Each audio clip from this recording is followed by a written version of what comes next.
si l'ARPEP a pris l'initiative de cette journée sur l'autodétermination des personnes, parce qu'on a beaucoup parlé un temps d'autodétermination des peuples, des pays, etc. Donc il va falloir qu'on reconstruise un petit peu nos schémas à nous. Si cette journée a lieu, c'est à la demande de plusieurs de nos associations régionales. Au-delà des initiatives déjà engagées dans plusieurs associations et dans différentes structures, dispositifs ou services, puisque c'est très large maintenant, il est apparu la nécessité d'approfondir et de partager ensemble ce concept d'autodétermination, mais aussi de partager différentes initiatives dans un cadre plus large pour avancer ensemble en réseau régional. Une journée qui a été préparée par une équipe. Vous la verrez au cours des différentes interventions et des différents ateliers tout à l'heure. Elle a nécessité un nombre non négligeable de réunions et chaque étape a été validée par notre conseil d'administration régional. Assez rapidement, au début de nos travaux, un lien s'est établi avec la Fédération générale des PEP, car ce principe d'autodétermination est inscrit en bonne place dans le 6e projet fédéral. L'Assemblée générale de la Fédération a aussi adopté un texte qui nous engage à développer le pouvoir d'agir des personnes. Un texte, c'est beau, mais il faut le concrétiser. C'est ce que nous voulons commencer aujourd'hui. La Fédération nous a permis d'établir un lien avec des associations du réseau PEP déjà engagées dans cette démarche. Et puis, nous avons été amenés à nous adjoindre les compétences de nos amis du GAPAS, qui sont présents ici, que vous verrez tout à l'heure, dont l'organisme de formation mène des recherches et propose des formations sur ce thème. Nos projets associatifs font la plupart du temps référence à cette notion d'autodétermination des personnes et au pouvoir d'agir des personnes.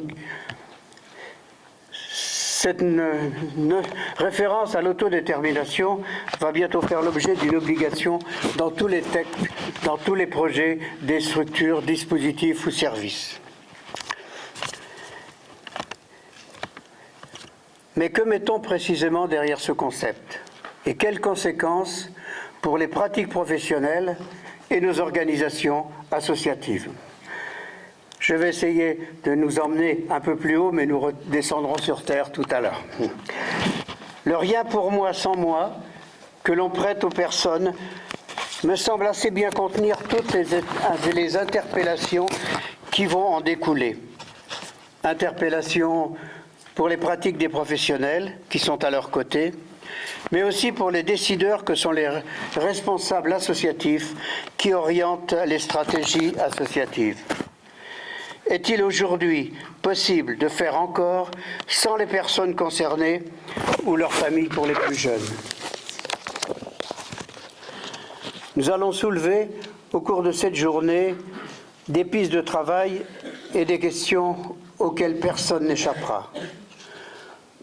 Nous n'aurons peut-être pas la solution, elle est à construire progressivement à votre retour auprès des jeunes ou adultes qui sont dans vos services, dispositifs et autres dispositifs auprès duquel vous les accompagnez. Et pour les administrateurs aussi, le retour dans vos instances associatives, vous aurez aussi des questions à vous poser. C'est pour cela que nous avons prévu de nous revoir dans quelque temps, 2e journée, 3e journée peut-être, car prôner l'autodétermination des personnes et leur pouvoir d'agir, être à côté du jeune ou de sa famille ou des adultes pour la réalisation de leur projet de vie, répondre à des demandes individuelles, encore faut-il que les professionnels de terrain puissent être dans une prise d'initiative, c'est-à-dire aussi pour eux une forme d'autodétermination.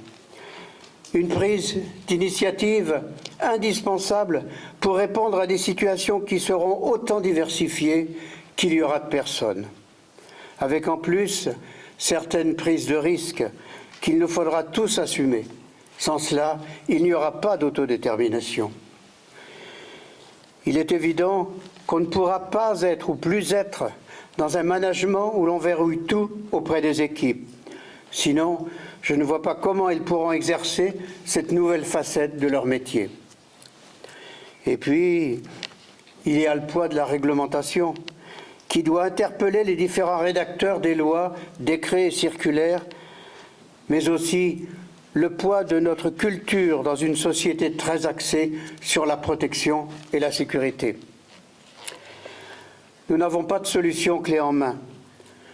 Les situations sont tellement diverses et tout n'est pas notre responsabilité. Mais vous allez voir au cours de cette journée que dès que l'on tire de fil, tous les chevaux vont se dérouler. Aujourd'hui, nous allons rester modestement à partager ce concept d'autodétermination des personnes et voir ce qui peut interpeller ou conforter nos pratiques professionnelles, nos fonctionnements associatifs. Cette première journée est conçue comme un point d'appui. Après le retour dans vos structures ou vos associations, vous jetterez probablement un autre regard et vous allez certainement vous poser des questions. Ensuite, il faudra construire. C'est pour cela que je vous ai dit tout à l'heure que nous pensions qu'il est nécessaire qu'il y ait des suites à cette journée. Merci à tous de votre présence et bon travail.